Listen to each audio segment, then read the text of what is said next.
रही और सरकारों पे असर हुआ और जनता में उसका आक्रोश भी है। अब ये भले कि मैं बार-बार ये दोहरा रहा हूँ बात को कि वो आक्रोश जो है मीडिया के माध्यम से वो आता नहीं है।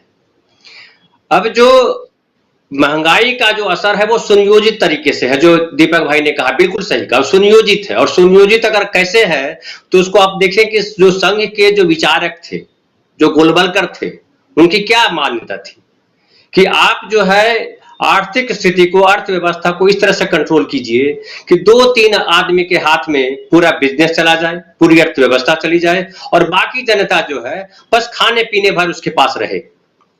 और उसी मानसिकता में आप गौर कीजिए, थोड़ा और पीछे ले जाइए तो दान जो है, खैरात जो है, हमारे समाज में बड़ा गर्व का विषय माना जाता है।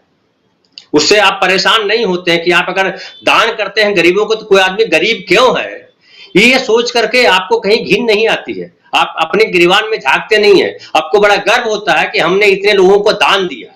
तो वैसे ही जब सरकार जो वेलफेयर स्टेट है वो अगर दान को या खैरात को गर्व के साथ प्रेजेंट करे तो ये बड़ी दुर्भाग्य की बात है, बहुत बड़ी विडंबना है। और हमें सोचने की जरूरत है कि क्या हम मानवीय समाज की तरफ बढ़ रहे हैं या अमानवीय समाज की तरफ बढ़ रहे हैं, जंगल की तरफ बढ़ रहे हैं, इसका मतलब। अच्छा, अब जो है ये सरकार बड़ी ही तरीके से, सुनियोजित तरीके से अपना एजेंडा चला रही है और जनता में आक्रोश भी है। लेकिन आप सब जानते हैं कि जनता जो है बिना लीडर के अपंग होती है, भीड़ होती है। तो भीड़ तो निर्णय लेगी नहीं सही, तो उसको लीड करने वाला कोई अच्छा नेता चाहिए। जैसे समझिए कि आजादी के समय गांधी एक नेता बन करके आए और गांधी ने जनता को लीड किया।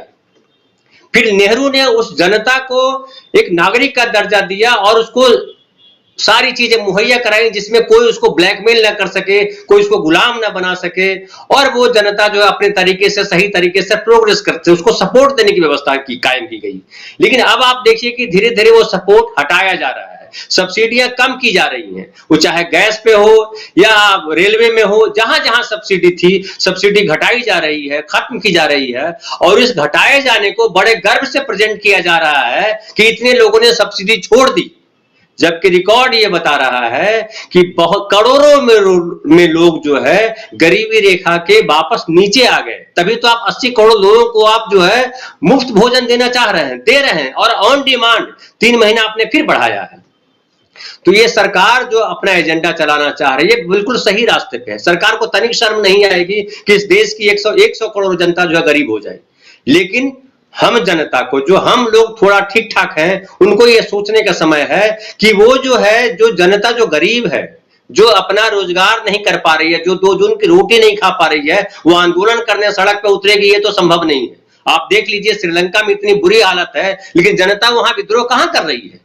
तो लीडर की जरूरत है और मैं बोलूंगा संवाद की जरूरत है। जो कांग्रेस के लोग हैं या जो विपक्ष के लोग हैं, उन सबको बैठ करके इस पर विचार करना चाहिए कि देश को कैसे बचाया जाए। संकट देश के सामने है और संकट ये है कि जो बीजेपी जिस दिशा में, आरएसएस जिस दिशा में देश को ले जाना चाह रही है, उधर जाने देना है या उधर से हटाना है। क्योंकि ये जब तक नेता मिलेंगे नहीं और जनता के साथ संवाद नहीं करेंगे, ये टेलीविजन पे आकर के खाली काम नहीं होगा। और पुष्परंजन जी की बात से मैं सहमत हूं कि एक ऐसा मीडिया हमको खड़ा करना पड़ेगा जहां जनता से सही संवाद हो सके। वो सोशल मीडिया हो, वो व्हाट्सएप यूनिवर्सिटी हो, या वो एक जो है नेशनल मीडिया है वो हो, या जगह जगह पे आप सम्मेलन कीजिए, रैलियां कीजिए, लोगों से मोहल्ला लेवल पे संवाद कीजिए जैसे दिल्ली में किया केजरीवाल ने। लेकिन जनता से कनेक्ट कीजिए और जनता के समूह को लेकर के उनको आप जो है, जब तक दिल्ली तक असर नहीं लाएंगे तब तक ये बदलाव नहीं आएगा और एक गंभीर जन आंदोलन की जरूरत है, ऐसा मैं सोचता हूं। राजीव जी, गंभीर जन आंदोलन की बात आप कर रहे हैं, बिल्कुल सही कह रहे हैं।